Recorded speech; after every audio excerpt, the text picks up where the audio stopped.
Waalaikumsalam Mbak Sania. Selamat pagi Bu Oliana. Ini sepertinya familiar sama Ibu ini. Iya, betul. Selalu datang paling dulu deh masuknya. Sehat Bu. Alhamdulillah sehat. Mbak Sania Alhamdulillah. makin cantik aja. Makasih Bu. Semangat hari Sabtu. Oh gitu. Udah berapa nih pesertanya Mbak? Ada 100 lebih nih Bu, udahan. 110.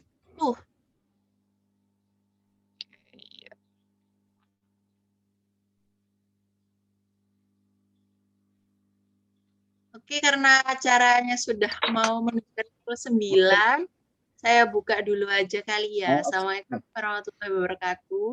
Selamat pagi Waalaikumsalam. semuanya, salam sehat, peserta webinar pagi ini. Selamat datang, perkenalkan saya Sania Febriana yang hari ini akan menjadi moderator untuk webinar pagi ini. Selamat datang di webinar gangguan perilaku dan emosi pada remaja. Sebelum dimulai acaranya, saya akan membacakan susunan acaranya.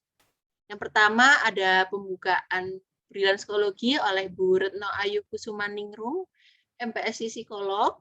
Lalu dilanjutkan dengan pembacaan CV pemateri kita oleh saya, lalu dilanjut dengan isi pembacaan materi oleh Mbak Karina Rizky Rahmawati, SPSI MPSI Psikolog. Oke. Kalau gitu kita langsung aja dimulai acaranya. Silakan Bu Ayu, monggo dibuka. Oke. Oke, baik. Terima kasih Mbak Sania. Oke, Ya. Assalamualaikum warahmatullahi wabarakatuh. Selamat pagi Bapak dan Ibu peserta webinar pada hari ini. Semoga kita semua dalam keadaan sehat ya, meskipun di tengah pandemi ini, karena sekarang ini COVID ini semakin menggila aja ya. Jadi semoga kita semua selalu dalam lindungan Allah dan dijauhkan dari segala macam penyakit. Amin, amin. Oke, saya ucapkan selamat datang. Terima kasih telah meluangkan waktunya hari Sabtu nih mau belajar bersama dengan kami di Brilliant Psikologi. Dan tentunya ini webinar kita yang sudah keempat kali ya Mbak Sania ya. Jadi Ya, alhamdulillah kita sudah rutin mengadakan webinar ini yang kita tujukan kepada semua guru-guru BK maupun guru kelas seperti itu. Oke, sebelumnya saya akan memperkenalkan Brilliant Psikologi nih. Saya izin untuk share screen ya. Oke, bisa diizinkan untuk share screen, Mbak Eka.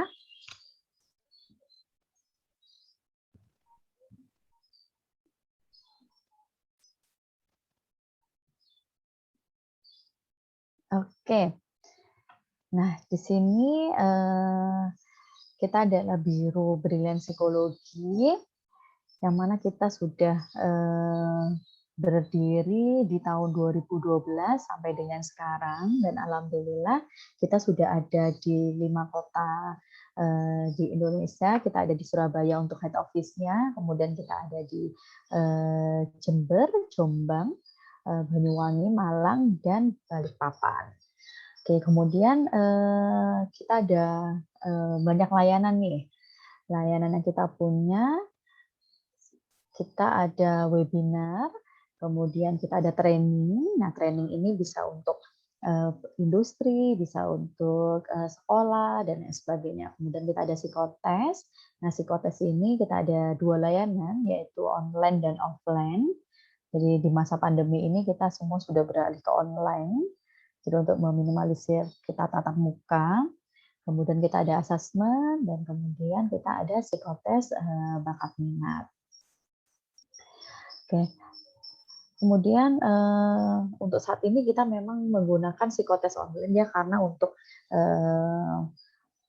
meminimalisir kita bertatap muka dengan banyak orang seperti itu. Jadi kita menggunakan psikotes online yang bisa dijangkau di seluruh Indonesia. Jadi kita memudahkan semua peserta untuk bisa tetap mengikuti psikotes.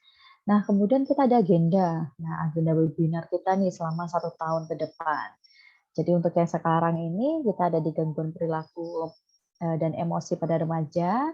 Kemudian insya Allah nanti kita ada konseling berfokus solusi untuk siswa bermasalah, ada konseling keluarga, ada micro skill counseling, ada assessment, kemudian ada membangun report, red lines, netnis, inform concern, ada konseling, ada guru BK sebagai coach dan lain sebagainya. Jadi insya Allah kita tetap memberikan acara webinar-webinar kepada seluruh guru BK maupun guru kelas yang ada di Indonesia. Seperti itu. Kemudian ini ada tim kita.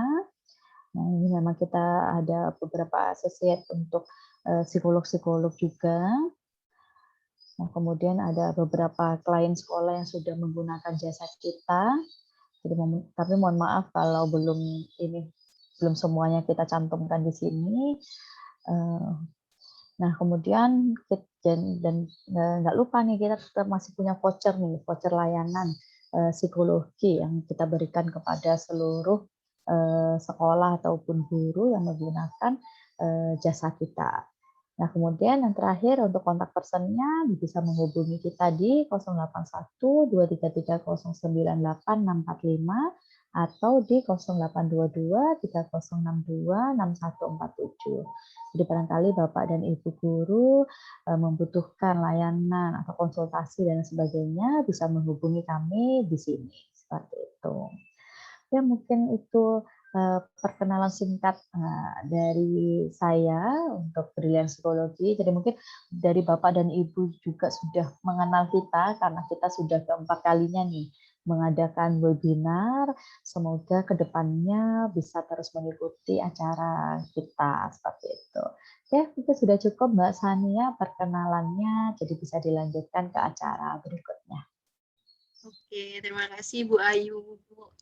Oke. Jadi selama pandemi ini kita masih menerima psikotes online ya Bu Ayu ya? Ya betul. Jadi saat ini sih kita lebihnya diarahkan ke psikotes online seperti itu untuk ya mematuhi peraturan pemerintah lah untuk menjaga jarak dan lain sebagainya.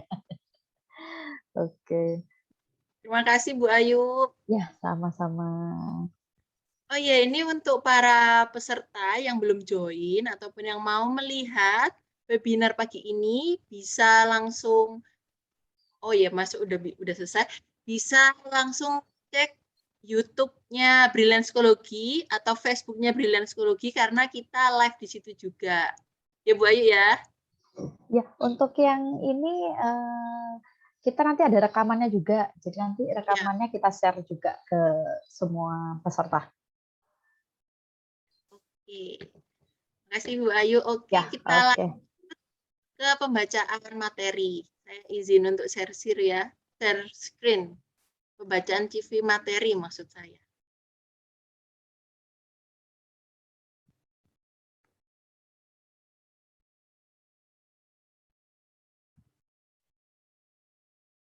Udah muncul ya, semuanya udah kelihatan? Oke, sudah masuk. Sudah kelihatan. Sudah, Bu.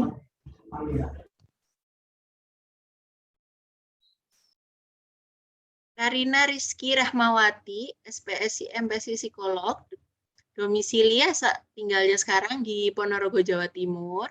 Pendidikan menyelesaikan S1 jurusan Psikologi di Universitas Negeri Malang, lalu dilanjutkan S2 Magister Profesi Psikolog Klinis di Universitas Muhammadiyah Malang. Untuk sekarang pekerjaannya Mbak Karina ini menjadi psikolog RSUD Dr. Harjono Ponorogo, lalu psikolog di Dinas Sosial P3A Kabupaten Ponorogo, lalu psikolog dan pembicara di Brilliant Psikologi, dan psikolog Sakinah Layanan Psikologi di Ponorogo. Nah, itu tadi CV-nya Mbak Karina. Mana nih Mbak Karina? Halo Mbak Karina. Halo. Ya, Assalamualaikum. Salam. Selamat pagi semuanya. Ya, Selamat pagi. Selamat pagi. Sehat Mbak? Alhamdulillah sehat. Alhamdulillah karena sehat. Semoga semua juga dalam keadaan sehat ya, ya. amin. Oke, karena tadi sudah selesai pembacaan materinya, berarti kita langsung nih ke acara inti, yaitu pembacaan materi oleh Mbak Karina Rizky, MPSI Psikolog. Silakan Mbak Karina. Oh ya, ini untuk para Ya, peserta yang mempunyai pertanyaan, silakan ditulis di kolom komentar, karena nanti di akhir materi akan dibacakan oleh saya dan akan dijawab oleh Mbak Karina. Gitu ya, Mbak? ya, baik benar. Monggo, Mbak, silakan. Ya, baik. Terima kasih Mbak Sania dan Bu Ayu. Ya, langsung saya mulai. Selamat pagi, Assalamualaikum warahmatullahi wabarakatuh. Selamat pagi para peserta, Bapak Ibu guru semuanya dari seluruh Indonesia. Terima kasih telah meluangkan waktunya bersama kami hari Sabtu ini untuk belajar bersama. Kita sharing dan belajar bersama. Baik, langsung saya mulai ya. Saya izin untuk share screen. Ini saya belum bisa share screen, Mbak. Maaf.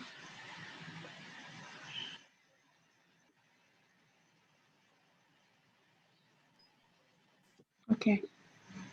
Sudah ya.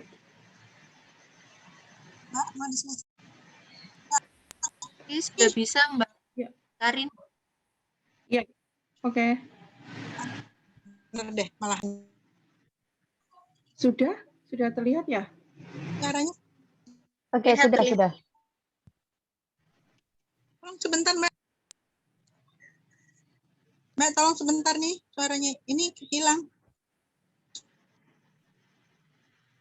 Gimana? Bisa dilanjutkan, Karin? Oke. Bisa.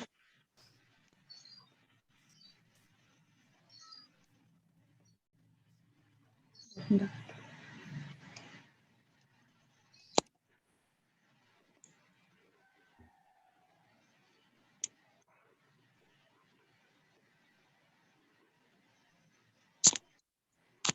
Bentar ya.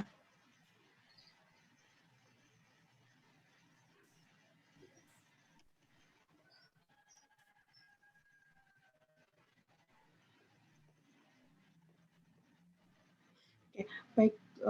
Saya langsung lanjutkan. Kita hari ini akan membahas gangguan perilaku dan emosi pada remaja. Ya.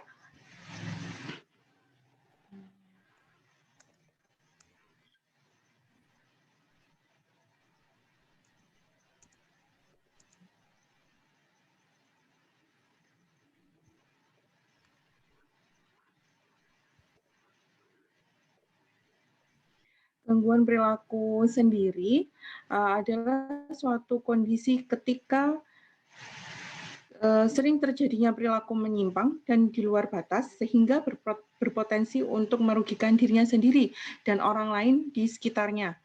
Contohnya yang akan kita bahas nanti adalah gangguan perilaku menentang dan juga adiksi game dan juga cybersex.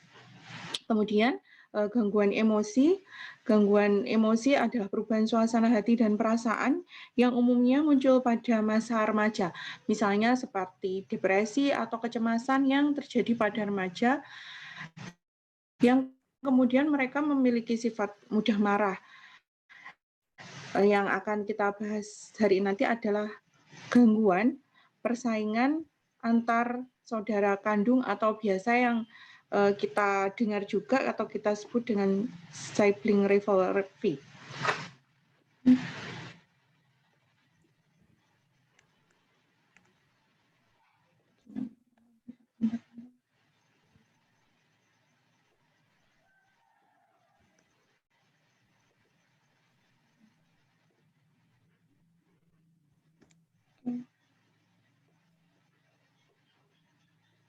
Ya, sibling pertama adalah gangguan perilaku menentang. Gangguan perilaku menentang ini adalah sebagai pola pembangkangan dan permusuhan yang terus-menerus terhadap figur otoritas, misalnya orang tua dan guru. Secara umum, biasanya itu adalah anak yang suka atau sering menentang orang tua atau gurunya atau figur otoritas lainnya. Gangguan ini memiliki tingkat keparahan dari ringan, moderat, dan parah. Dari tingkat ringan ketika terjadi dalam satu situasi, seperti hanya di sekolah saja atau di rumah saja. Jadi anak ini atau remaja tersebut hanya membangkang misalnya pada gurunya saja, tapi saat di rumah dia menjadi seorang anak yang penurut, atau begitu juga sebaliknya, di rumah menjadi seorang anak yang penurut, tapi di sekolah dia menjadi seorang anak yang tidak penurut. Kemudian yang kedua adalah moderat, ketika gejala ini terjadi dalam dua situasi, seperti hanya di sekolah dan di rumah. Jadi hanya ada di dua situasi saja, saat di sekolah dan saat di rumah. Tapi saat misalnya dia berada di tempat saudaranya atau berada di lingkungan lain selain di sekolah atau di rumah, dia menjadi remaja yang baik atau tidak menentang. Seperti itu. Kemudian yang ketiga adalah tingkat parah, ketika gejala ini muncul lebih dari dua situasi, yaitu di sekolah, di rumah, di tempat umum, maupun misalnya di pusat pembelanjaan. Seperti itu.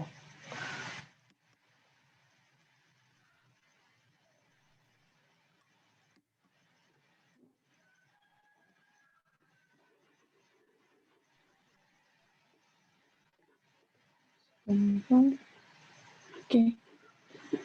Penyebab gangguan perilaku menentang,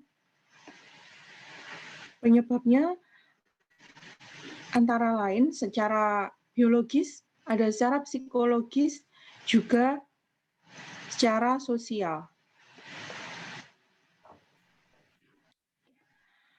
Secara biologis adalah cacat atau cedera pada area otak tertentu dapat menyebabkan masalah gangguan perilaku yang serius. Kemudian genetik juga berpengaruh, yaitu banyak dari remaja tersebut memiliki anggota keluarga dengan gangguan mental juga. Secara psikologis, gangguan perilaku menentang banyak dipengaruhi oleh penyalahgunaan obat-obatan terlarang, nafsa misalnya, atau minum-minuman keras atau minuman beralkohol, itu juga mempengaruhi gangguan perilaku. Kemudian kehidupan keluarga yang terganggu atau keluarga yang kurang harmonis. Misalnya orang tua yang berpisah, bercerai, kemudian orang tua yang tidak harmonis, seperti itu. Kemudian ketidakkonsistenan orang tua dalam mendisiplinkan anak. Ini juga sangat berpengaruh, misalnya banyak terjadi saat ayah dan ibu tidak sejalan atau tidak sekata dalam pengasuhan anak, misalnya untuk aktivitas tertentu atau kegiatan tertentu, si ibu mengizinkan, kemudian si ayah tidak, atau sebaliknya. Kemudian tidak adanya pengawasan orang tua terhadap anak, atau orang tua yang cenderung abai. Dan yang terakhir dari penyebab psikologisnya adalah pelecehan serta pengabaian orang tua terhadap anak yang saya sampaikan tadi. Jadi pelecehan ini bisa secara verbal sehingga mempengaruhi gangguan perilaku pada anak atau remaja tersebut. Kemudian secara sosial banyak dipengaruhi oleh pergaulan teman sebaya, kemudian juga lingkungan tempat tinggal.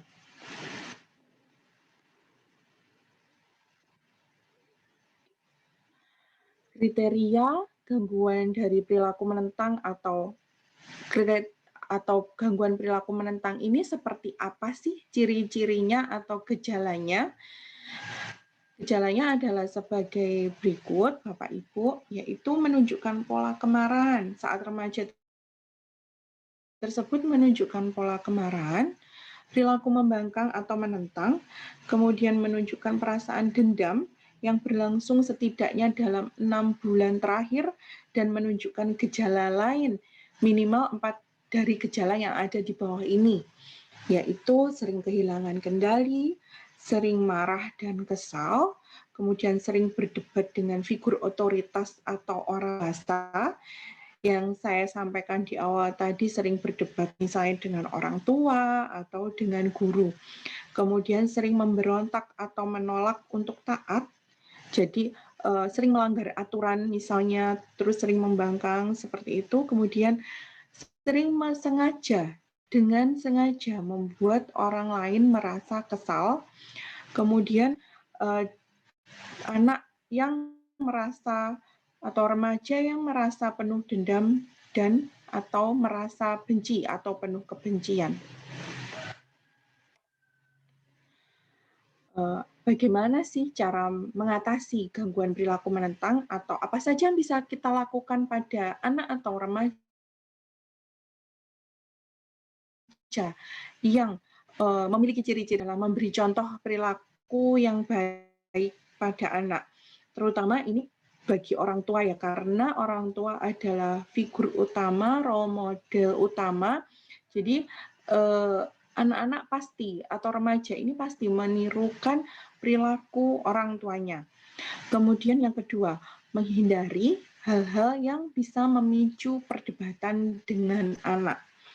Jadi kalau misalnya terjadi selisih pendapat, kita hindari untuk berdebat. Jadi ajak anak untuk duduk bersama, sharing, berbicara bersama.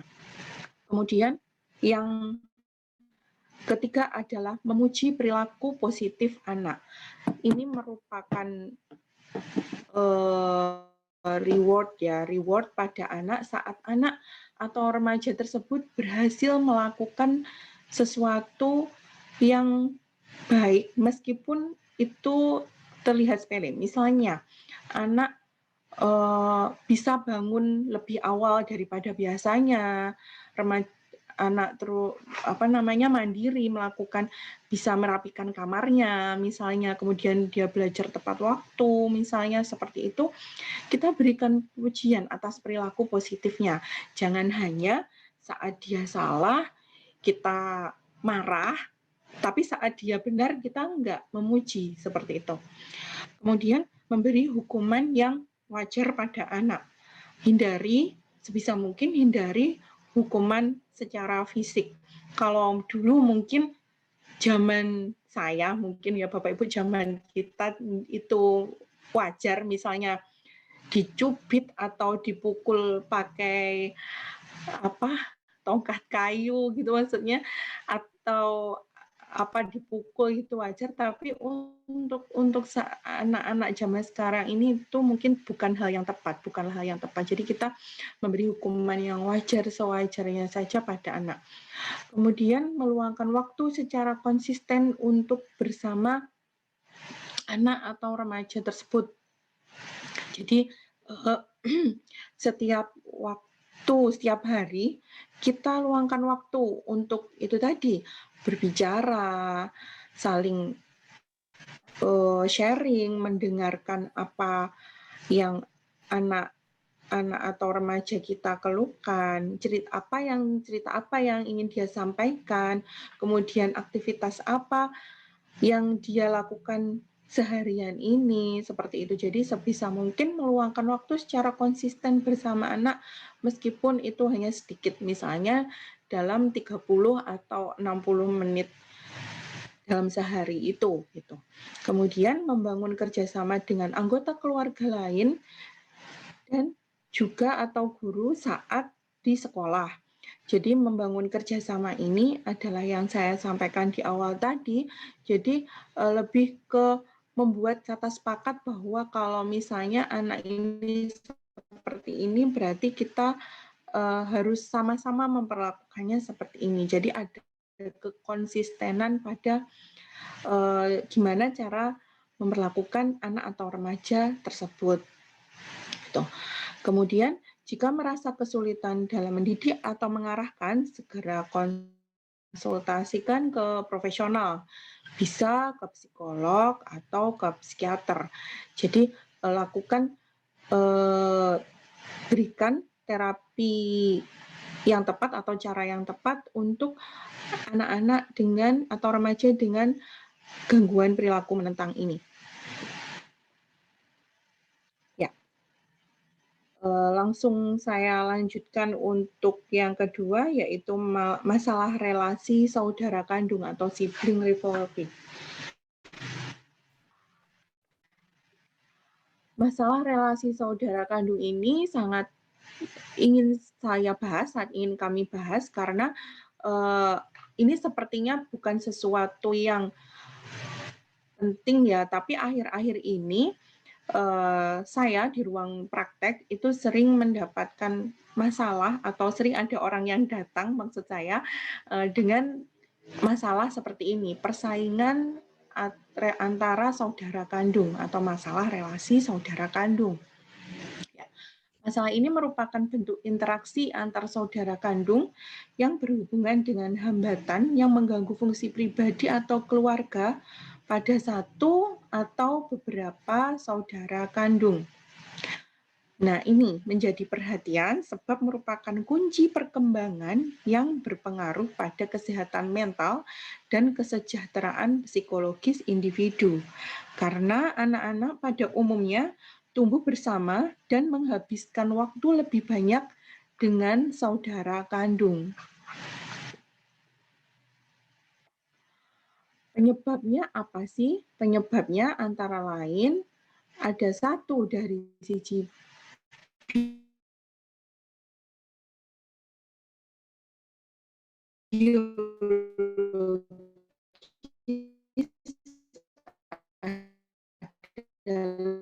adalah temperamen anak itu sendiri, adalah gaya dan praktek pengasuhan orang tua. Anak pertama cenderung lebih diminta untuk mengalah pada adiknya, pada adik-adiknya, seperti itu. Jadi ini gaya atau praktek pengasuhan yang kurang tepat. Jadi nanti akan muncul rasa cemburu, rasa iri pada saudaranya sendiri, seperti itu.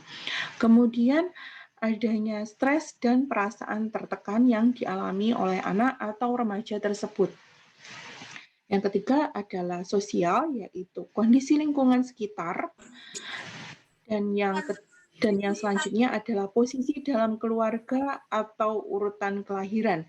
Seperti yang saya sampaikan tadi, bahwa anak pertama pada umumnya sering diminta untuk mengalah, kemudian anak yang kedua nanti kalau punya adik jadi diminta mengalah lagi, dan kemudian anak yang bungsu akan cenderung dimanjakan, biasanya seperti itu. Jadi ini nanti bisa memunculkan masalah relasi dengan saudara kandungnya yang nanti dampaknya berakibat kurang baik untuk kesehatan mental anak atau orang tersebut. Ya, apa sih yang disebut dengan masalah relasi saudara kandung ini? Kriterianya antara lain adalah sebagai berikut: hampir selalu bersikap negatif, menolak atau menghindari saudara kandung. Jadi nggak mau main bareng, bahkan nggak mau ketemu, bahkan nggak mau bicara, seperti itu. Kemudian memiliki rasa cemburu berlebih pada saudara kandung atau rasa iri pada saudara kandung. Misalnya adiknya dibelikan apa, kakaknya iri, kemudian marah, seperti itu. Kemudian merasa selalu dan terdorong untuk bersaing dengan saudara kandung.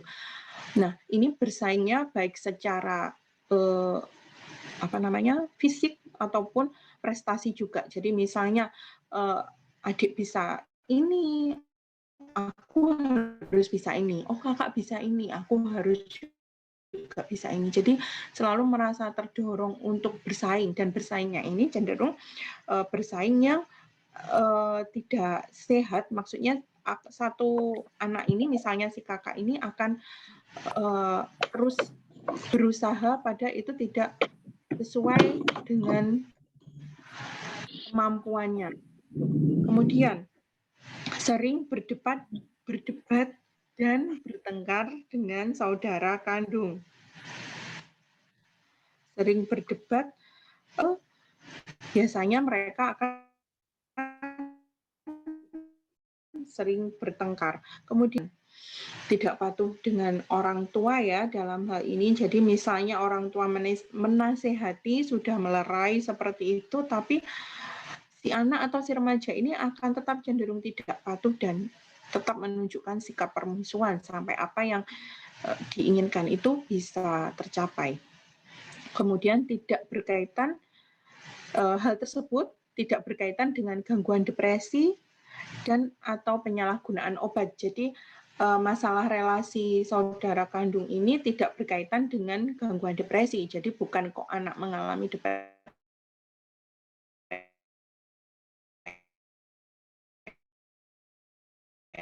atau penyalahgunaan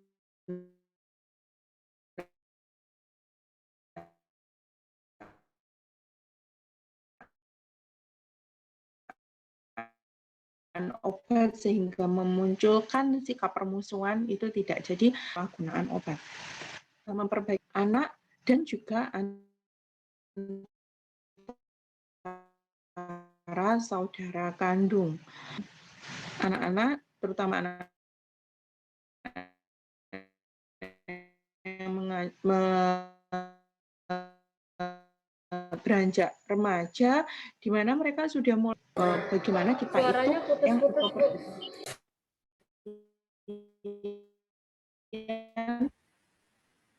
Mungkin ini sinyal kali ya. Oh iya. Ya, apa Mbak Karin lanjut. Oh ya, Mbak Sania, suara saya jelas ya tapi. Iya memang tadi agak ke delay gitu Mbak Karin. Oh, oke. Nggak apa-apa. Mohon maaf. Iya. Ini udah enggak kok, udah enggak.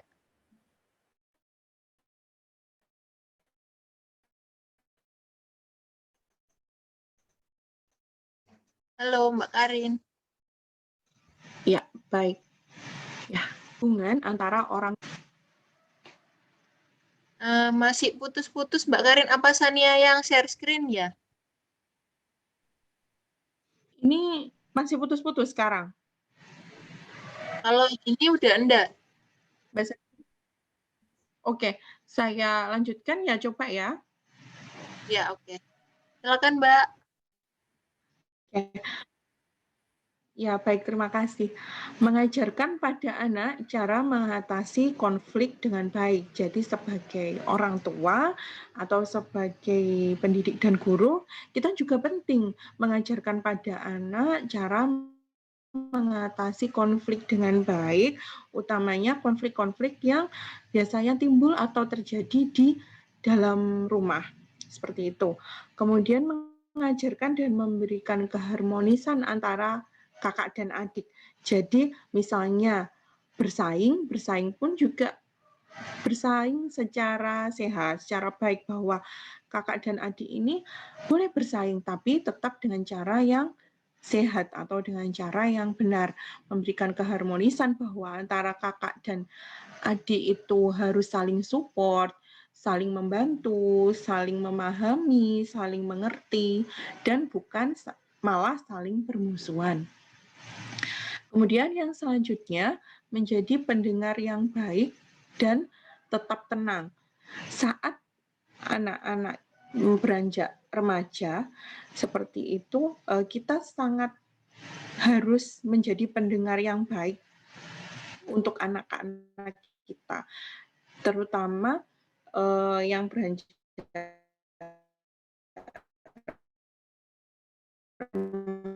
aja ya. Terus kemudian kita harus berusaha tetap tenang. Misalnya anak-anak tersebut ada pengajaran atau nasihat-nasihat yang baik, harus dipatuhi. Dan selanjutnya menjadi pendengar yang baik.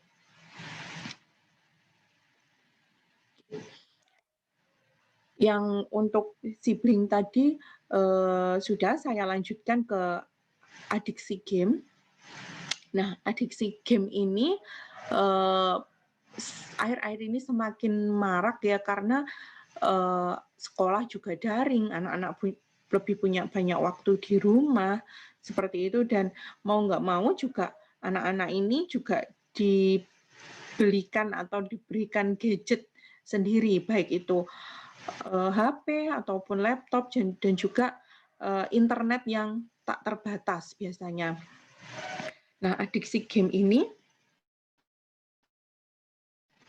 diklasifikasikan dalam gangguan bermain game pola yang berlebihan dan berakibat pada munculnya gejala dan perilaku, termasuk hilangnya kendali secara cepat dalam bermain game, toleransi dan penarikan diri, serta hilangnya dorongan untuk mengontrol sehingga mempengaruhi kehidupannya yang menjadi tidak teratur. Penyebab adiksi game secara biologis yaitu terdapat beberapa bagian otak yang terlibat dalam perkembangan adiksi bermain game di internet. Jadi bagian otak ini juga terlibat dalam perkembangan otak dalam bermain game di internet. Kemudian memiliki genetik dan kepribadian yang mirip dengan penderita depresi. Jadi orang-orang yang atau remaja atau anak yang mudah terganggu dengan atau mudah kecanduan game ini memiliki genetik dan kepribadian yang mirip dengan penderita depresi. Secara psikologis, penggunaan mekanisme pertahanan ego yang tidak tepat ketika dihadapkan pada permasalahan kehidupan, sehingga anak-anak atau remaja ini melarikan diri atau mencari pelariannya ke arah game online tersebut.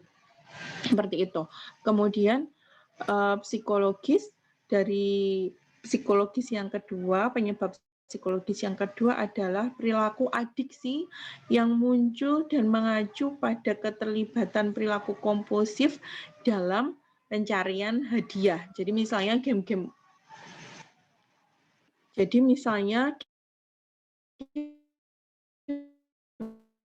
online ini dia seperti itu. Jadi dia terus-terusan bermain game agar mendapatkan hadiah. Seperti itu.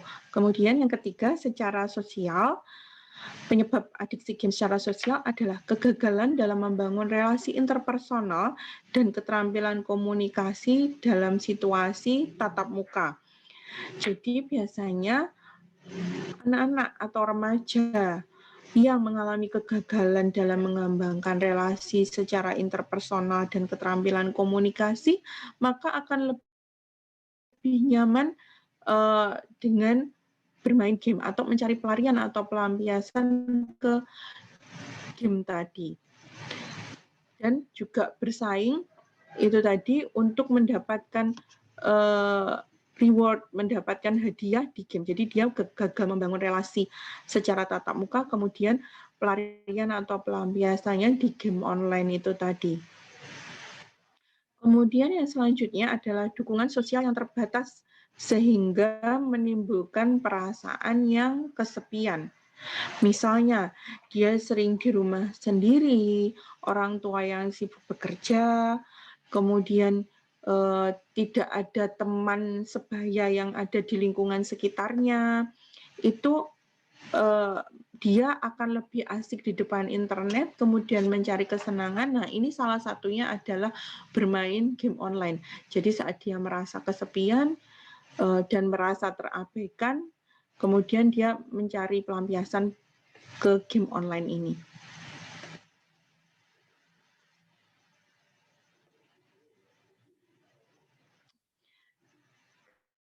Kriteria seperti apa sih yang saat seseorang atau remaja ini dikatakan dia sudah ketagihan, kecanduan game?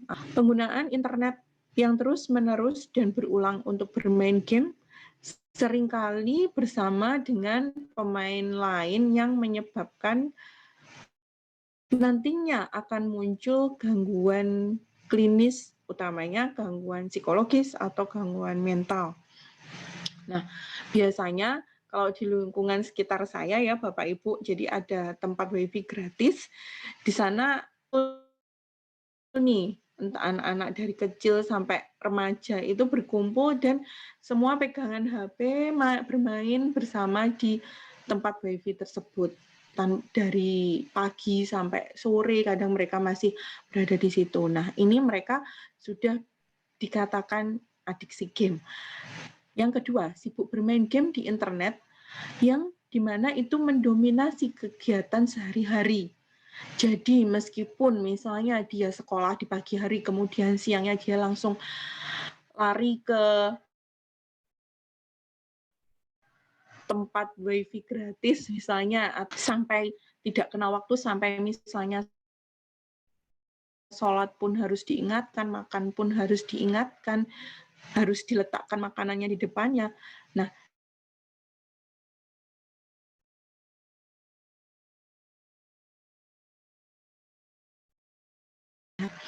kemudian yang ketiga adalah munculnya gejala menarik diri, yaitu misalnya mudah marah atau sedih ketika permainan internet ini diambil, atau misalnya internetnya dimatikan, HP-nya diminta, laptopnya disembunyikan dulu, kemudian dia marah atau dia sedih.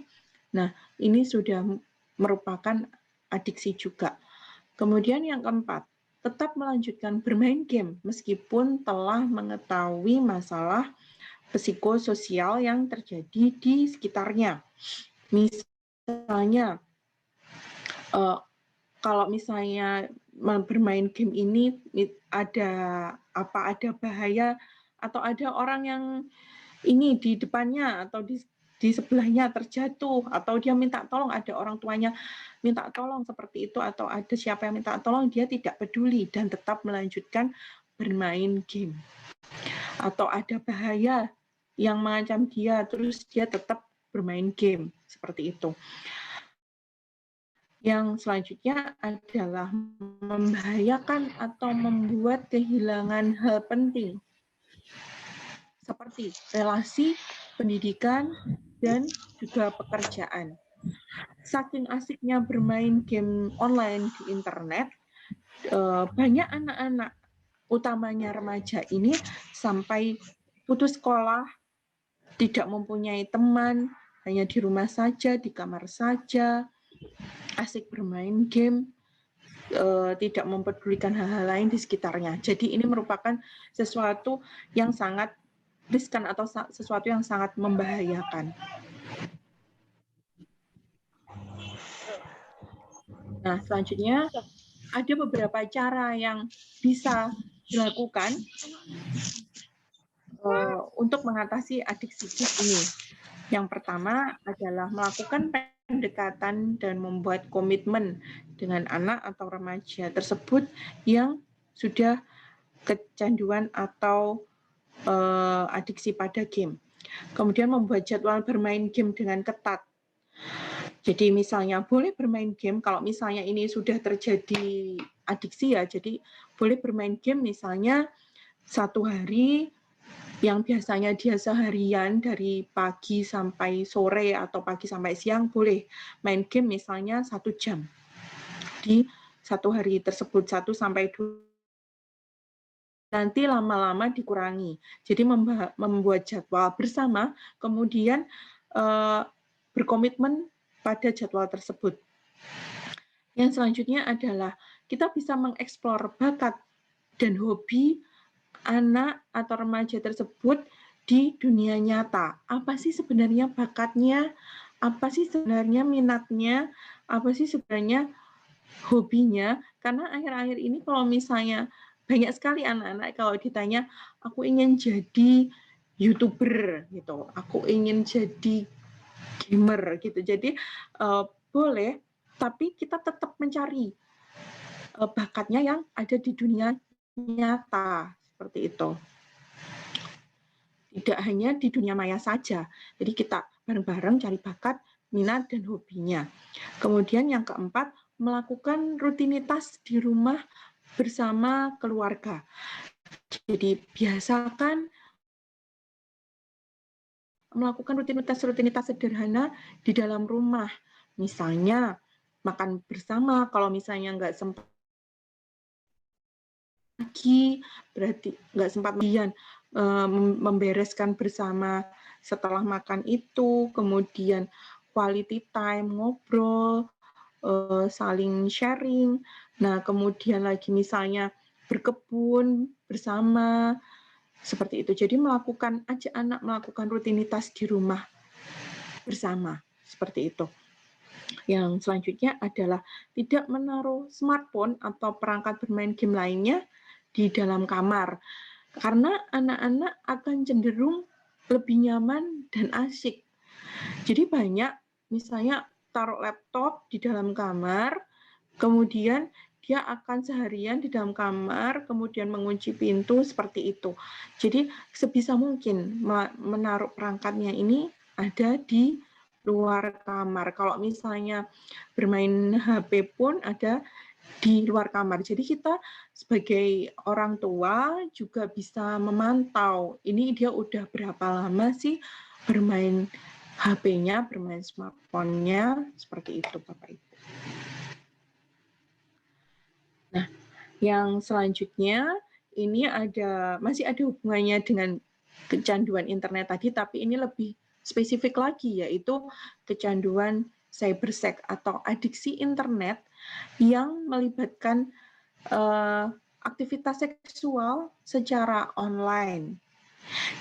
Ini banyak sekali terjadi pada remaja di lingkungan sekitar saya, utamanya akhir-akhir ini karena saya juga di Dinsos P3 Perlindungan Anak, ternyata banyak sekali anak-anak remaja umur 13 sampai 17-18 tahun ya, yang ternyata mereka sudah adiksi terhadap ini cybersex gitu. Jadi apa sih kecanduan cybersex itu? Yaitu individu kecanduan untuk melakukan pengunduhan, penggunaan, dan perdagangan konten pornografi, serta sering terlibat dalam ruang chat dewasa. Terobsesi dengan seks dan materi pornografi online secara berlebihan yang tidak terkontrol, sehingga menyebabkan masalah klinis atau masalah gangguan psikologis dan mental. Meskipun kecanduan ini tidak terkait dengan penggunaan obat-obatan, namun bahan kimiawi otak sehingga perilaku ini akan terus dipertahankan. Jadi intinya dan juga kecanduan cybersex ini pengaruhnya adalah sama dengan kecanduan obat-obatan terlarang ya Bapak Ibu. Jadi mempengaruhi kimiawi otak sehingga memunculkan perilaku atau gejala klinis atau keluhan kesehatan mental lainnya di belakang nanti. Nah, penyebabnya apa saja sih? Secara biologis penyebab kecanduan cybersex antara lain, utamanya ini sering terjadi pada anak laki-laki atau remaja laki-laki atau orang dengan berjenis kelamin laki-laki memiliki kemungkinan lebih besar menggunakan internet secara berlebihan. Sehingga dia mempunyai rasa penasaran untuk mencari-cari konten-konten itu tadi, seperti itu. Kemudian anak atau remaja atau orang-orang yang memiliki kepribadian introvert atau tertutup. Yang kedua, secara psikologis, penyebabnya antara lain adalah mereka yang mengalami pengalaman hidup yang menyebabkan stres sehingga menjadikannya sebagai bentuk mekanisme coping stres atau cara dia, anak atau remaja tersebut mengatasi stresnya adalah lari ke internet, kemudian mencari konten-konten yang berbau seks tersebut. Nah, yang kedua adalah memiliki fantasi seksual yang tidak dapat disalurkan di dunia nyata. Jadi misalnya anak atau remaja yang sudah beranjak remaja akhir ini biasanya itu terus kemudian nggak boleh ini, nggak boleh itu. Nah, kalau kita nggak waspada, itu mereka akan mencari-cari di dunia maya gitu. Oh, nggak boleh begini, aku cari kenalan deh di dunia maya, seperti itu. Cari pacar di dunia maya, misalnya seperti itu. Nah, yang ketiga, pengaruh sosial. Antara lain ketidakpuasan relasi dalam keluarga, yaitu mulai dari komunikasi yang buruk antara orang tua dan anak. Ini kembali lagi ke pola asuh yang diterapkan dalam keluarga tersebut. Gitu. Nah, yang kedua adalah adanya potensi edukasi, di mana beberapa orang memberikan alasan bahwa cyberseks itu untuk meningkatkan pengetahuan dan keterampilan seksual.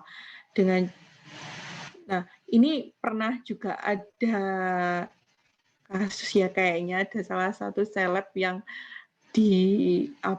yang mengenalkan anaknya dengan cara ini. Nah, ini nanti ada caranya edukasi, memberikan edukasi seks atau seks edukasi kepada anak sesuai umur dan sesuai jenis kelaminnya. Saat yang tepat itu kapan untuk memberikan seks edukasi pada anak dan seperti apa seks edukasi yang tepat untuk anak dan remaja ini.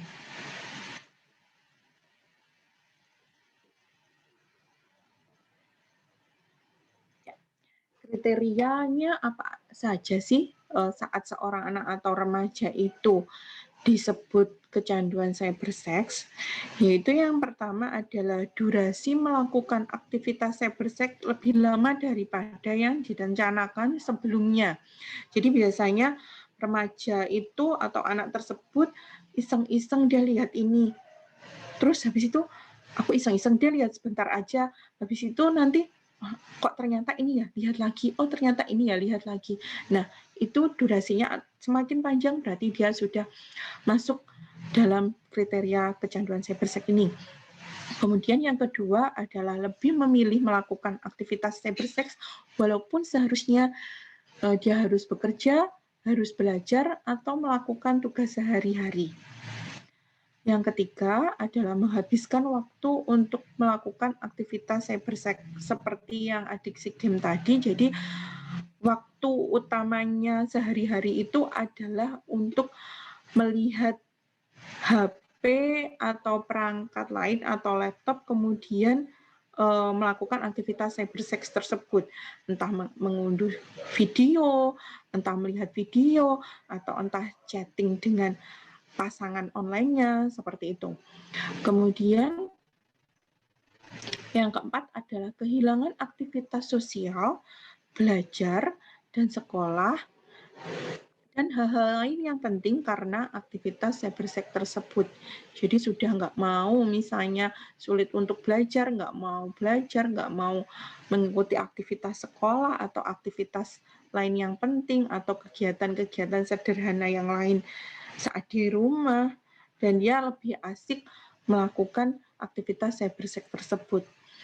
Kemudian merasakan kelegaan dan kenyamanan saat melakukan aktivitas cyberseks. Seperti yang di depan tadi, jadi ini seperti kecanduan obat-obatan. Jadi kalau misalnya nggak melakukan aktivitas cyberseks, dia ngerasa bingung, cemas, gundah, seperti itu. Tapi saat dia sudah melakukan aktivitas cyberseks tersebut, dia merasa lega, nyaman, perasaannya enak. Nah ini sudah masuk ke kriteria kecanduan yang berat ini kalau sudah sampai seperti itu. Kemudian yang terakhir adalah perasaan mudah tersinggung, mudah marah, dan bingung ketika tidak dapat melakukan aktivitas cyberseks. Jadi yang telah disampaikan tadi bahwa jika kecanduan sama dengan kecanduan obat tadi, jadi dia akan mudah marah, tersinggung, sedih, bingung saat tidak dapat melakukan aktivitas cyberseks yang biasanya dia lakukan, seperti itu. Yang selanjutnya, yang terakhir ini sepertinya. Jadi bagaimana sih cara mengatasi kecanduan cyber? Dua tangga dilewati ya. Yang pertama, komunikasi yang terbuka dengan anak. Komunikasi terbuka. Jadi misalnya apa sih yang kamu rasakan, terutama ini anak-anak remaja ya. Jadi apa sih yang kamu rasakan, apa yang ingin kamu ketahui saat ini, misalnya tentang hubungan pacaran gitu ya, misalnya apa sih yang kamu rasakan saat ini, apa yang ingin kamu ketahui. Nah, kita anak-anak dan remaja tersebut dibiarkan bercerita dulu, lalu kemudian kita arahkan seperti itu. Yang kedua adalah psikoedukasi dan memberikan pemahaman tentang cybersex. Ada batasan-batasannya, kapan boleh melihat, kapan tidak boleh seperti itu, dan kalaupun ini kita sebagai orang tua juga harus mendampingi dan juga mengarahkan. Nah, ini yang hubungannya dengan yang ketiga, yaitu psikoedukasi pada orang tua atau orang terdekat untuk melakukan kesepakatan dan memberikan batasan. Yang keempat adalah monitor apa saja yang diakses oleh anak. Jadi kita harus mulai waspada saat anak sudah mulai membuat kode untuk membuka HP-nya, misalnya seperti itu, terus kemudian udah mama pengen lihat dong, papa pengen lihat, terus udah disembunyi-sembunyiin kayak gitu. Jadi kita harus waspada dan selalu monitor apa yang sudah diakses oleh anak-anak. Ya, terima kasih. Pemaparan dari saya sudah cukup. Untuk waktunya saya kembalikan ke Mbak Sania. Silahkan Mbak. Oke, makasih Mbak Karina. Ini banyak yang komen nih, Alhamdulillah, Masya Allah sangat bermanfaat sekali materinya. Dan Alhamdulillah juga udah banyak sekali nih pertanyaan yang masuk. Ini karena pertanyaannya ada yang hampir-hampir mirip, jadi nanti Sania akan tanyakan nih ke Mbak Karina. Semuanya bismillah ya, bisa mencakupi semuanya. Ini nih Mbak Karina, mungkin dari 4 subtema ini banyak yang menanyakan ini Mbak, tentang persaingan antara saudara komen, bagaimana saudara ini akur Mbak Karin, karena ada yang bilang bagaimana ya agar anak ini bisa saling komunikasi dengan baik padahal satu kamar berdua. Terus ada juga yang nanya seringkali orang tua itu membanding-bandingkan anak sehingga akhirnya ada apa ya, jealous gitu loh satu sama lain. Monggo Mbak Karin dijawab. Iya benar. Jadi ini langsung pertanyaan langsung saya jawab gitu aja ya Mbak Sania ya. Ya baik.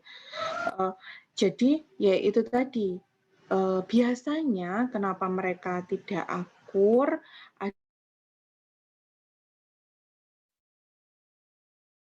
Halo Mbak Karin. Beberapa sebab yang saya sampaikan tadi ya, pribadiannya berbeda-beda. Halo? Iya, halo. Tadi sempat ke freeze sebentar. Oke. Ya, sudah? Sudah. Ya, baik. Nah, itu tadi meskipun anaknya sekamar, kan tapi karakter dan kepribadian anak kan berbeda-beda. Begitu ya. Jadi, sebagai orang tua, memang nggak mudah sih untuk mengakurkan anak gitu. Jadi ini adalah proses. Jadi itu tadi komunikasikan apa sih yang membuat kalian bertengkar gitu. Apa sih yang membuat kalian berselisih.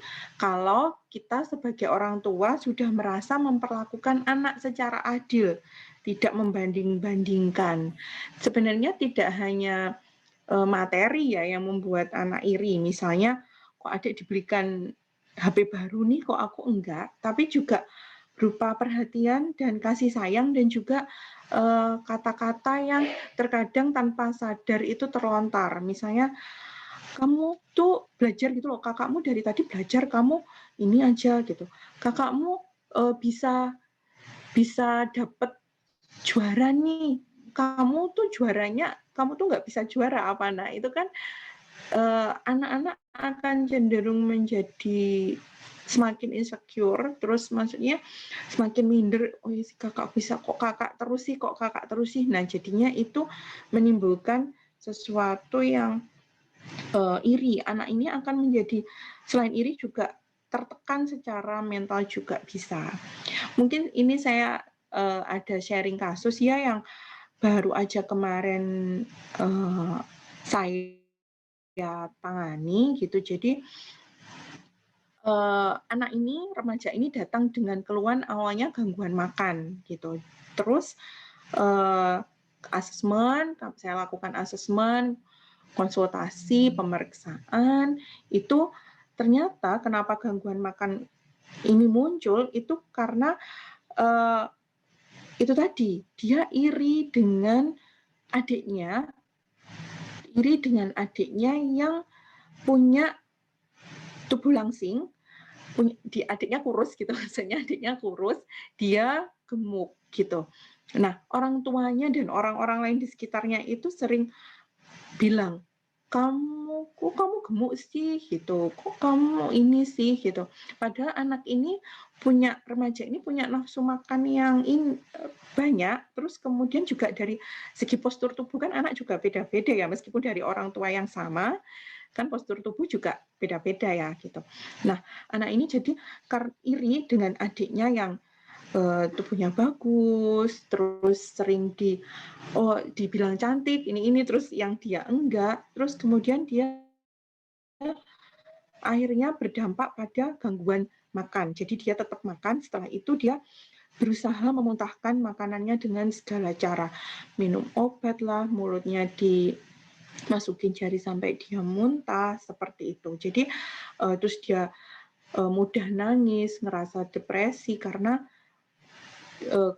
dia iri, nah pada adiknya, tapi sampai mengalami gangguan seperti itu gitu. Jadi yang seperti saya sampaikan tadi, meskipun sibling ini kelihatannya masalah sepele,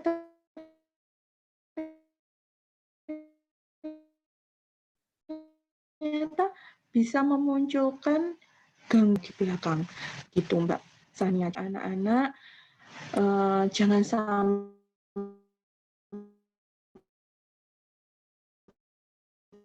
Halo Mbak Karin. perkataan, perbuatan kita. Ya, kita lebih aware pada anak-anak, apalagi kalau misalnya anaknya banyak ya, lebih dari satu orang gitu, 1, 2, 3, 4. Apalagi itu harus sebisa mungkin saling mengajarkan pada anak untuk saudara ini tuh saling sang dan bukan untuk saling bersaing gitu. Jadi memberikan contoh juga memberikan pengertian, seperti itu Mbak Sania. Oke, jadi sebagai orang tua agar anaknya ini tidak berselisih dan bisa hidup rukun gitu, sebagai orang tua kita harus mengerti ya Mbak Karin, setiap pribadi anak itu berbeda dan jangan membandingkannya gitu ya Mbak Karin. Iya, benar sekali Mbak. Banding-bandingkan dengan siapapun ya, kakak dan adiknya, terutama dibandingkan dengan anak tetangga. itu juga sangat sering kasus seperti itu. Jadi anak ngerasa salah terus di mata orang tuanya karena dibanding-bandingkan dengan anak tetangga. Ya. Nah, ngomong-ngomong tentang anak itu berbeda, tiap pribadinya berbeda. Ini ada pertanyaan nih Mbak Karina. Ya. Masa remaja ini kan anak itu fase apa ya, di mana banyak sekali perubahan baik fisik maupun psikis. Terus dengan pribadinya yang berbeda-beda juga, jadi kayak PR gitulah untuk orang tua dapat mengerti anaknya. Nah, di masa ini kan anak itu sudah ada muncul mungkin antara ketertarikan atau pengen tahu tentang hal seks. Ini ada pertanyaan di kolom komentar. Umur berapa sih kita dapat memberikan pendidikan seks untuk remaja? Jadi bahasanya lebih spesifik gitu, Mbak Karina.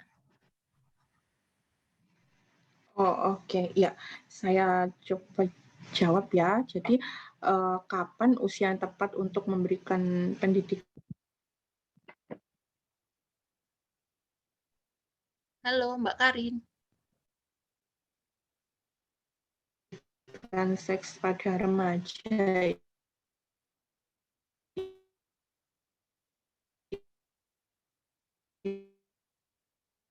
itu sebenarnya ini bertahap.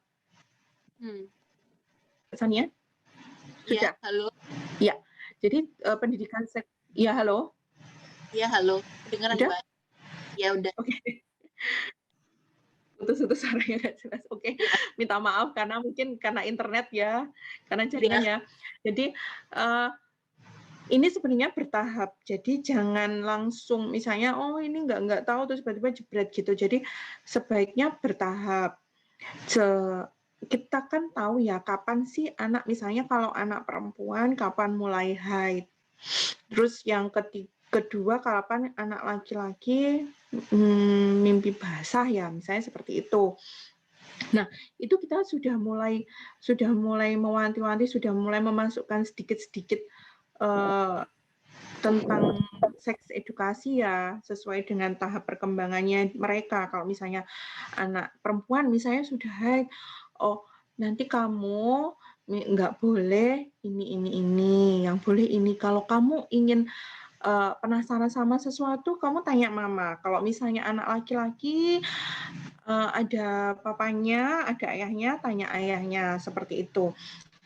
Terus nanti tahap perkembangan lagi, misalnya anak, kan kita intinya membiasakan anak itu terbuka pada kita. Kita sebagai orang pertama yang dicurhati oleh anak kita, kayak gitu. Terus yang misalnya anak sudah mulai ngerasa teman-temannya pada pacaran nih, terus kita tanya, kalau anak diam kita yang aktif menanyakan, kamu deket sama siapa di sekolah, seperti itu. Terus boleh misalnya 16, 17 tahun gitu ya, boleh pacaran tapi ini misalnya pacarannya di rumah, terus misalnya nanti kalau ketemu sama mama atau sama papa kayak gitu, seperti itu. Terus kalau misalnya seks edukasinya secara spesifik ya itu kan boleh diberikan, tapi kita harus tetap menekankan kalau misalnya perilaku tersebut ya bolehnya saat usia dewasa, saat sudah menikah, tepatnya seperti itu. Jadi ini juga untuk menghindari pernikahan di usia anak ya, pernikahan dini ya, yang dimana akhir-akhir ini pernikahan usia dini ini sangat marak dan sangat banyak anak yang memberikan, maksud saya yang meminta dispensasi menikah, karena anak-anak remaja ini mungkin antara lain juga karena kurangnya seks edukasi sejak dini, seperti itu, Mbak Sania. Nah, ini mungkin nyambung nih Mbak Karina, dari ada beberapa pertanyaan juga. Kan biasanya remaja itu ketika mungkin ya deket dengan seseorang atau ada hal yang mau diceritakan, nggak semudah itu gitu loh mau diceritakan ke orang tuanya. Nah, gimana sih Mbak caranya agar kita mendapat kepercayaan dari anak? Gitu. Khususnya remaja ya. Oke, baik. Bagaimana cara orang tua ini, remaja ini percaya sama kita sebagai orang tuanya gitu ya? Oke, ini sekali lagi butuh proses gitu. Jadi pada umumnya orang tua yang memiliki kelekatan yang bagus dengan anak tanpa diminta, anak juga menaruh trust yang tinggi, kepercayaan yang tinggi pada orang tuanya. Kalau misalnya orang tua merasa selama ini saya baik-baik saja dengan anak saya, tapi kok kemudian saat beranjak remaja dia mulai memilih-milih apa yang diceritakan ke saya, yang dicurhatkan ke saya, itu bisa dengan meminta anak, kamu ingin cerita ke siapa gitu. Jadi bisa bercerita ke sahabatnya, nanti misalnya kita tanya ke orang tua tanya ke sahabatnya, kemudian bisa menceritakan ke tantenya, ke pamannya, atau ke gurunya mungkin, atau bisa datang ke profesional atau ke orang yang dipercaya seperti itu. Jadi beberapa anak mulai ini sudah juga mulai aware Mbak dengan psikolog. Jadi datang ke psikolog ini bukan hanya dengan masalah yang berat gitu. Jadi terkadang ada ini sama orang tuanya, dia udah datang ke psikolog, gimana sih aku mau pengen cerita ke orang tua seperti itu. Gimana sih aku kayak gini pengen pacaran misalnya kayak gitu, itu udah datang. Jadi orang tua bisa mengarahkan ke profesional jika memang anaknya cenderung tertutup atau berubah sifat atau berubah perilaku saat dia usianya beranjak remaja seperti itu. Mungkin Harina. mungkin saya mau menambahkan ya. Jadi sebenarnya kita ini dari anak usia dini ya, itu bonding dengan anak itu kan utama ya. Jadi bagaimana kita membangun kelekatan kita dengan anak. Misalkan ya lebih baik itu anak-anak yang masih Bang Harina ini, kok nggak ada suaranya? Ya. Oke, saya lanjutkan ya. Silakan dilanjut. Oke, jadi misalkan ya anak-anak kita masih anak-anak usia dini ya. Jadi kita sering-sering ngajak dia ngobrol, kemudian ngajak bermain, kemudian misal dia sudah SD atau sudah SMP. Kalau kita membiasakan dari awal sering cerita, misalkan pulang sekolah kita ajak cerita, tadi gimana kakak di sekolah kegiatannya apa aja, kemudian kita sering meluangkan waktu bersama anak, berkegiatan dengan anak, tanpa disuruh pun biasanya anak akan otomatis cerita, karena itu sudah pembiasaan. Jadi anak sudah terbiasa bercerita kepada kita sebagai orang tuanya. Jadi memang itu harus dibangun sejak dini. Jadi kelekatan bonding itu memang sebaiknya dilakukan saat anak usia dini. Karena apa? Karena kalau sudah bonding, kalau sudah anak udah lekat sama kita ya, itu masalah apapun itu pasti dia akan percaya sama kita. Dan yang perlu diingat adalah kita sebagai orang tua saat anak melakukan kesalahan, jadi misalkan anak bercerita nih, dia mengaku melakukan kesalahan, jangan sampai reaksi kita itu berlebihan. Satu, karena anak akan belajar, oh ya saat aku melakukan kesalahan, aku bercerita, aku malah dimarahin, aku malah dipukul, aku malah dihukum dan sebagainya. Itu membuat apa? Membuat anak akhirnya takut, membuat anak akhirnya ragu-ragu. Nanti kalau aku cerita, kalau aku jujur ke orang tua aku, nanti malah aku dipukul, nanti aku malah dimarahin. Nah itu kesalahan kita sebagai orang tua. Jadi saat anak sudah mau bercerita, meskipun dia melakukan kesalahan, hendaknya tetap kita sebagai orang tua bijaksana.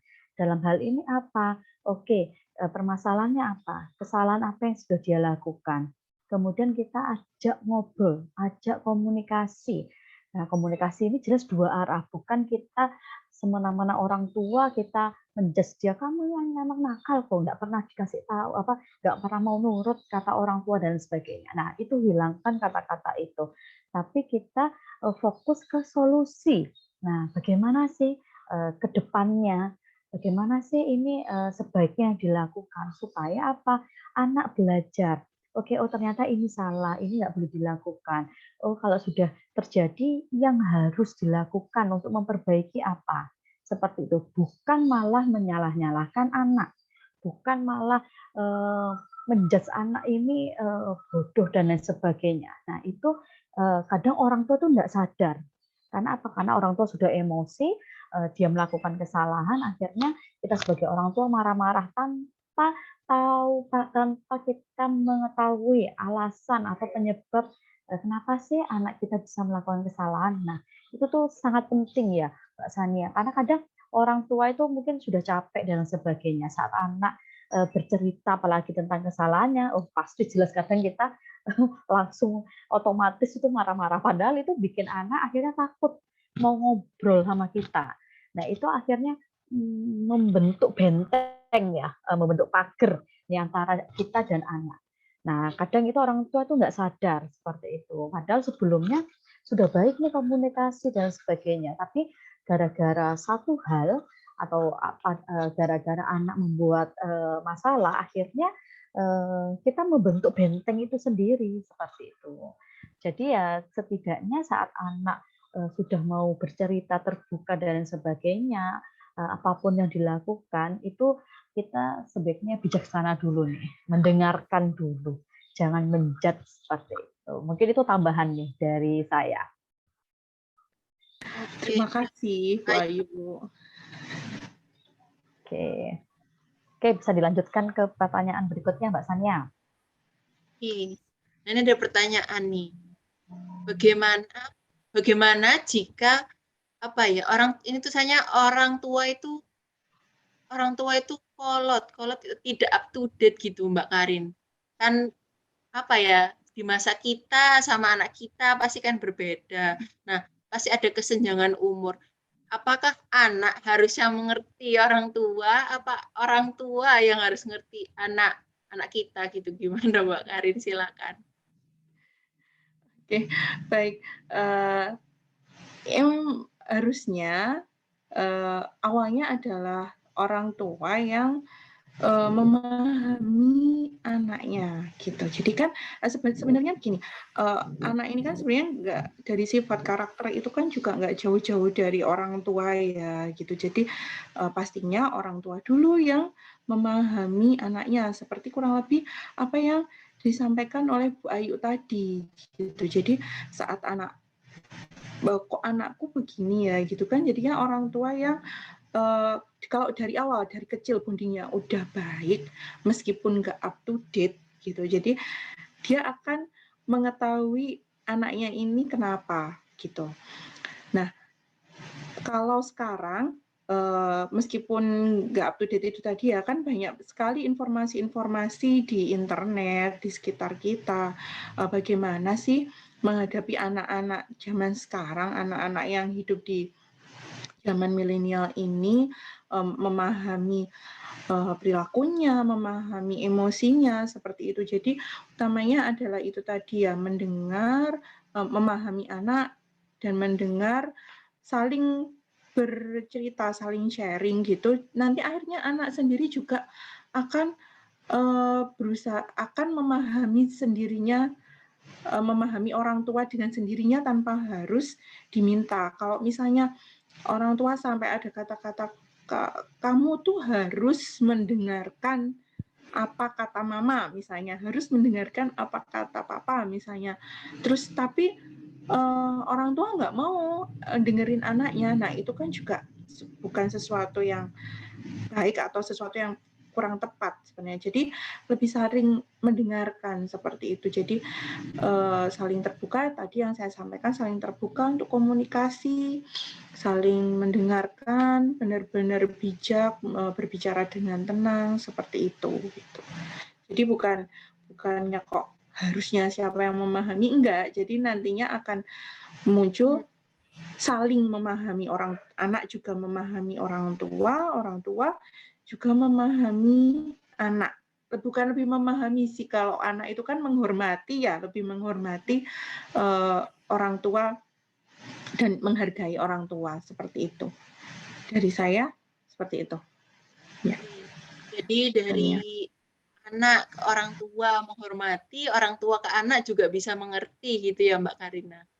Iya, mengerti dan juga menghargai anak ya, menghargai dalam artian anak punya hak sebagai anak punya keputusan, punya pilihan. Nah, sebagai orang tua kita mengarahkan kalau itu benar ya gimana sih cara bisa mendapatkan itu dengan benar gitu. Seperti itu, Mbak. Jadi kalau sudah saling mengerti dan menghormati, komunikasi juga bisa terbuka gitu ya Mbak Karin. Ya, Jadi benar. kalau mau memberikan wejangan atau pengertian ke anak lebih mudah gitu kali ya Mbak Karin. Iya, lebih mudah dan ya itu tadi kalau udah terbentuk sejak awal, kelekatan itu akan lebih mudah. Tapi kalau misalnya belum terbentuk, misalnya dulu orang tuanya sibuk bekerja nih, misal, terus sekarang orang tuanya udah mengurangi pekerjaannya atau mungkin ada dulu ibunya kerja, terus sekarang ibunya udah demi rumah tangga gitu, ibunya udah resign. Nah, itu juga nggak ada kata terlambat, Mbak Sania. Nah, jadi tetap telaten sama anak-anak, emang semua butuh proses. Terus harus juga berkata-kata dan berpikir positif, seperti yang Bu Ayu katakan tadi juga ya, tiba-tiba anakku ini, kok anak ini kayaknya bodoh sih, kasih tahu nggak ngerti-ngerti gitu. Nah, itu kan udah kata-kata negatif yang keluar. Itu kan juga berpengaruh pada anak. Jadi kita harus benar-benar telaten dan sabar dan jangan sampai meskipun emosi itu keluar kata-kata yang negatif seperti itu. Ya.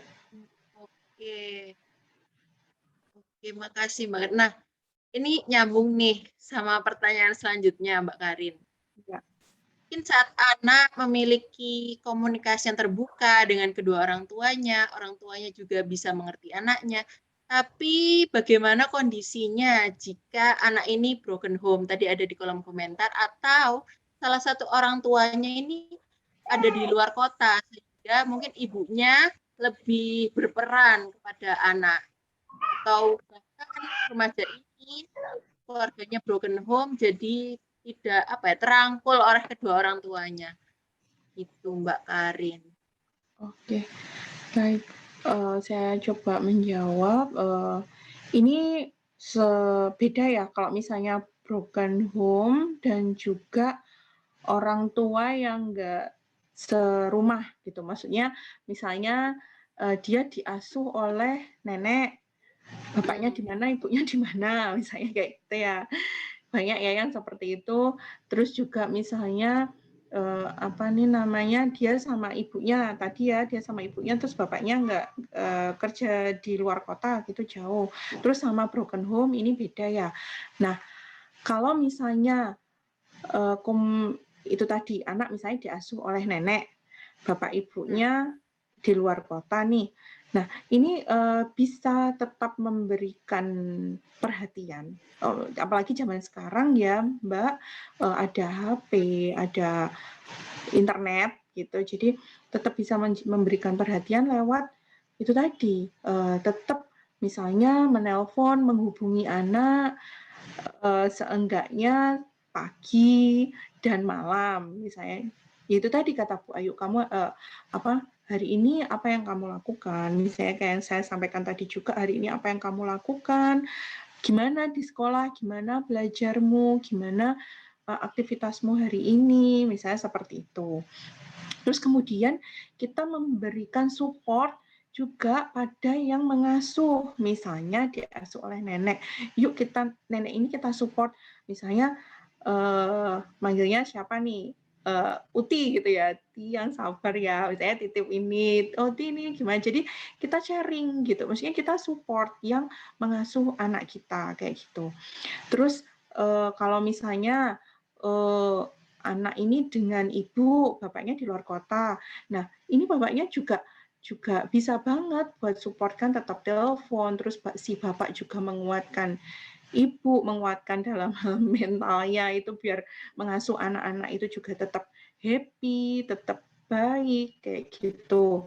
Terus juga si ibu ini juga bisa memberikan bukan peran pengganti ya, maksudnya tetap membuat ayah ini berperan dalam pengasuhan anak meskipun si ayah ini sedang jauh gitu. Jadi bukannya kok malah mohon maaf ya, kan kadang ada ibu yang malah marah-marah ke bapaknya di depan anak, misalnya ini apa nggak ikut ini, nggak pulang, nggak ini. Nah ini kan malah anak kan ngerasa tambah ini juga, emosinya nggak baik juga gitu. Jadi kita memberikan pengertian ke anak bahwa kalau misalnya bapak yang bekerja memang di luar kota, ya bapak ini sedang bekerja, kalau ada apa-apa kamu cerita ke ibu dulu, kalau misalnya pengen cerita ke bapak ya boleh dihubungkan ke bapak, jadi kayak gitu. Begitu juga dengan atau dia diasuh orang lain, neneknya, bibinya, pamannya atau siapa seperti itu. Jadi intinya tetap bisa memberikan support. Nah, kalau broken home ini kan beda lagi ya. Anak ini diasuh sama siapa? Kalau misalnya pisahnya dengan baik-baik, mungkin tetap bisa ya Mbak Sania buat kasih support yang positif juga. Tapi kalau berpisahnya mungkin terus jadi putus kontak, terus anak ini ikut salah satu dari orang tuanya, berarti orang tua ini yang tetap harus bisa mengatur emosinya sendiri ya untuk anaknya, untuk mengasuh anaknya gitu maksudnya. Karena kembali lagi anak ini adalah cerminan dari orang tua gitu. Jadi jangan salah gitu. Kalau misalnya kamu kok kayak gini tuh nurun siapa misalnya kayak gitu. Jadi kembali lagi anak jadi cerminan dari orang tua gitu. Jadi meskipun broken home, tidak semua anak-anak yang orang tuanya broken home, anak-anak ini bermasalah juga tidak semua begitu. Ada anak-anak yang tetap baik, tetap berprestasi, tetap punya kelebihan meskipun orang tuanya berpisah. Begitu Mbak Sania. Oke, jadi kalau misalkan tidak dirawat dengan orang tuanya, mungkin dirawat utinya atau bibinya, kita sebagai orang tua juga harus memberi pengertian gitu ya untuk yang mengasuh gitu ya Mbak Karin. Ya, memberikan pengertian juga memberikan support, terus juga memberikan perhatian tetap ke anak. Apalagi ini tadi zaman sekarang kan mudah ya memberikan perhatian lewat apa, terus tidak harus materi ya perhatiannya, itu tadi tetap diajak komunikasi bicara seperti itu. Ya. Oke. Ya Bu Ayu mungkin ada tambahan? Nah, kadang biasanya kalau kebanyakan ya, memang ada beberapa orang tua itu mungkin sibuk bekerja, jadi otomatis dia menitipkan anaknya ke walinya ya, entah itu ke eyangnya atau ke saudara terdekatnya. Nah, kebanyakan orang tua itu lupa. Orang tua itu lupa kalau dia itu punya tanggung jawab. Dia yang bertanggung jawab terhadap anaknya. Meskipun dia menitipkan anaknya itu ke walinya. Nah, kadang orang tua itu kalau sudah dititipkan, dia lepas tangan nih. Karena dia sudah, oh ya kan, sudah tak titipkan, dan aku sudah misalkan dikasih uang bulanan misalkan gitu ya untuk kebutuhan si anak. Tapi kadang orang tua tuh lupa kalau sebenarnya anak ini bukan materi aja loh, tapi dia butuh kasih sayang, butuh perhatian seperti itu. Jadi banyak orang tua yang kalau sudah melimpahkan anak ke walinya, dia lupa kalau anak ini masih membutuhkan kita nih. Ya, apalagi sekarang kan sudah dimudahkan sekali ya, zaman sekarang itu teknologi ini sudah sangat canggih, jadi tidak ada alasan orang tua susah atau tidak bisa memberikan perhatian atau sayang, padahal sekarang udah telepon, udah ada video call. Jadi sesibuk-sibuk apapun orang tua, kita harus ingat bahwa kita ini dikasih titipan dari Tuhan untuk membesarkan, untuk membimbing, untuk membina, untuk memberikan pendidikan yang baik untuk anak seperti itu. Jadi memang mungkin orang tuanya yang perlu banyak-banyak diedukasi karena apa, dampaknya itu nanti tuh di belakang. Mungkin sekarang orang tuanya nggak ngerasa ini, oh ya anakku baik-baik aja kok meskipun diasuh oleh neneknya. Padahal dia nggak tahu nih, karena antara orang tua, pola seorang tua dan orang lain itu berbeda, terutama nenek atau kakek. Biasanya kalau udah nenek kakek ini lebih protektif ya.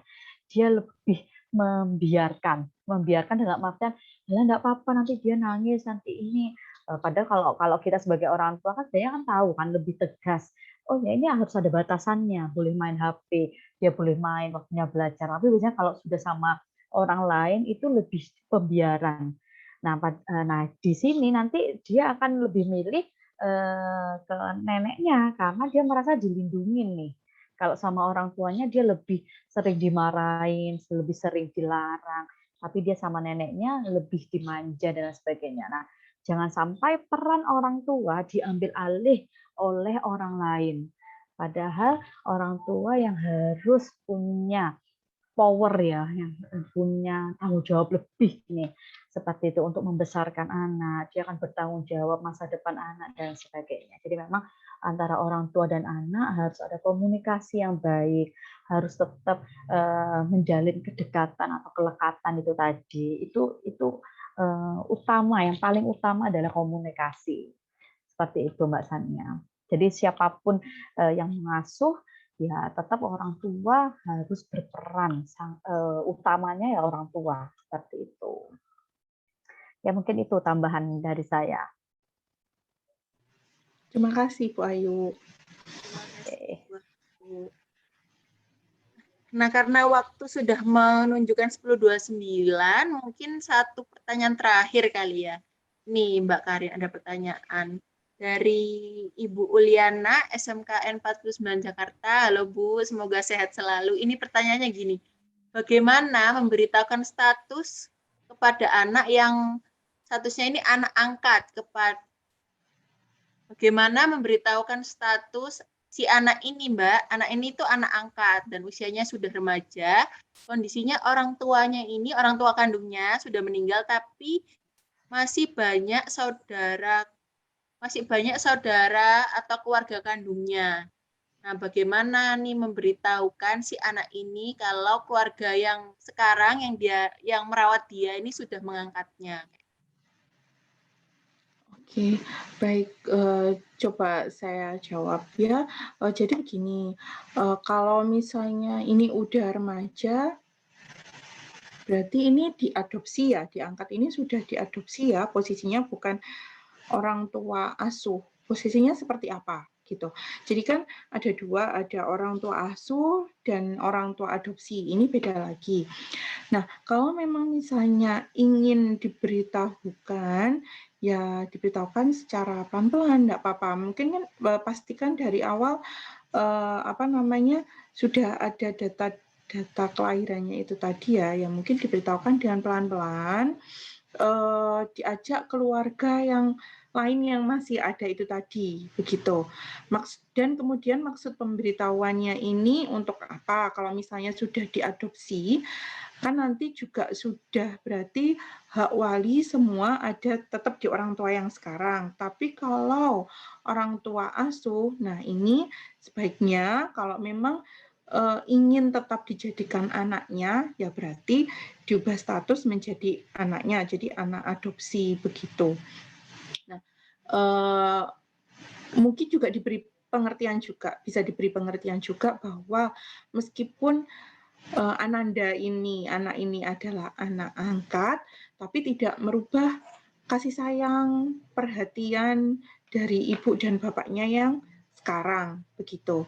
Jadi kembali lagi tujuannya memberitahukan ini untuk apa? Kalau misalnya bapak ibu yang sekarang ini udah nggak ingin ngerawat, maksudnya karena dia udah remaja, bentar lagi kerja, ya udah kamu mandiri, nggak usah di sini lagi nih, misal kayak gitu, ya diberitahukan aja gitu. Tapi kalau misalnya masih ingin mengasuh anak tersebut, misalnya sampai, ini kan remaja ya, misalnya sampai dewasa, sampai menikah, nanti kemudian mandiri baru dilepas, ya diberitahukan, ya hanya ingin memberitahukan saja, tapi untuk kasih sayang, perhatian, dan semuanya itu tetap dari Bapak Ibu yang sekarang. Insya Allah kalau memang hubungan, kembali lagi ke hubungan komunikasi dengan orang tua yang sekarang ini baik, insya Allah juga akan lebih mudah untuk anak ini mengerti. Begitu, Mbak. maksud pertanyaannya ini tuh mungkin gini Mbak Karin. Jadi tuh ada orang tua yang mengangkat anak dari bayi, lalu dibesarkan. Nah, saat besar sudah remaja, itu bagaimana memberitahukan kalau kamu ini anak angkat kayak gitu. Itu kan konten sensitif gitu ya, Mbak Karin.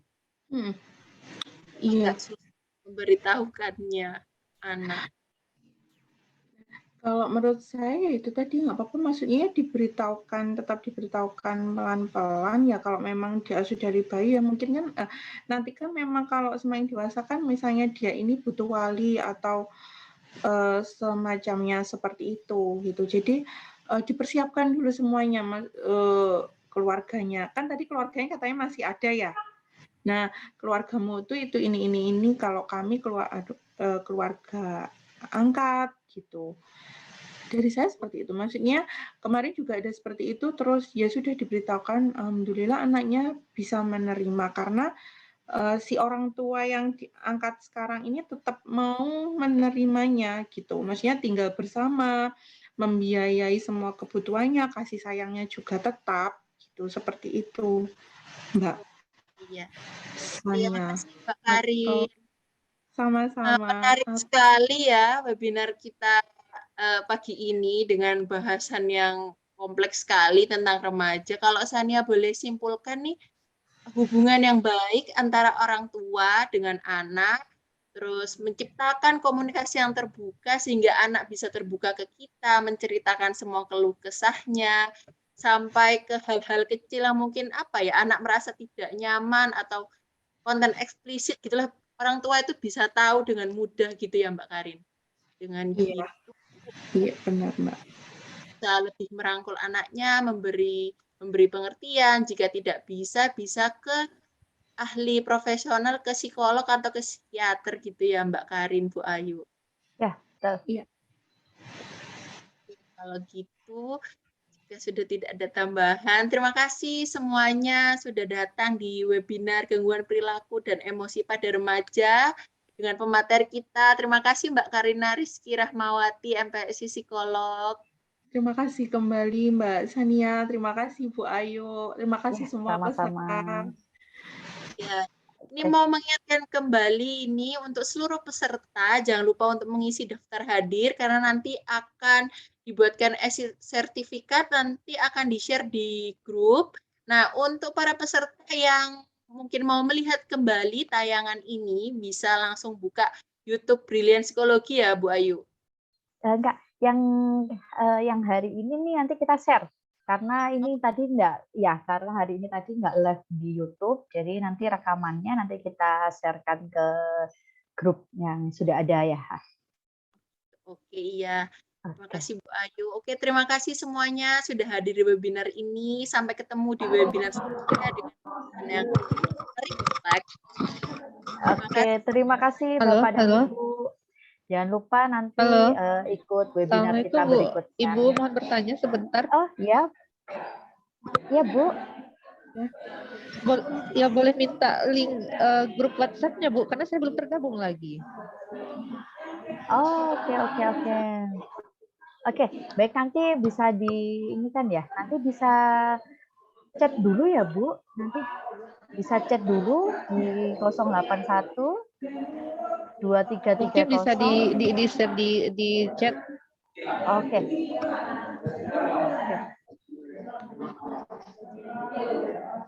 Ya, terima kasih semuanya. Terima kasih Bu.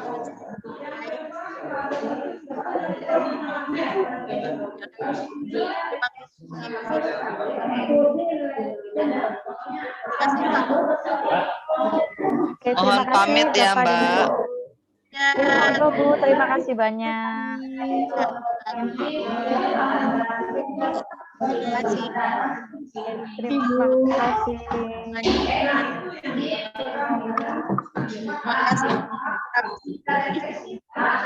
Oke.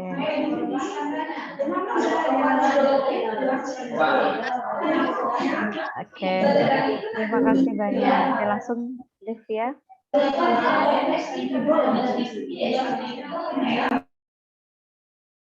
Terima kasih Bu Rizka sudah join. Terima kasih semuanya.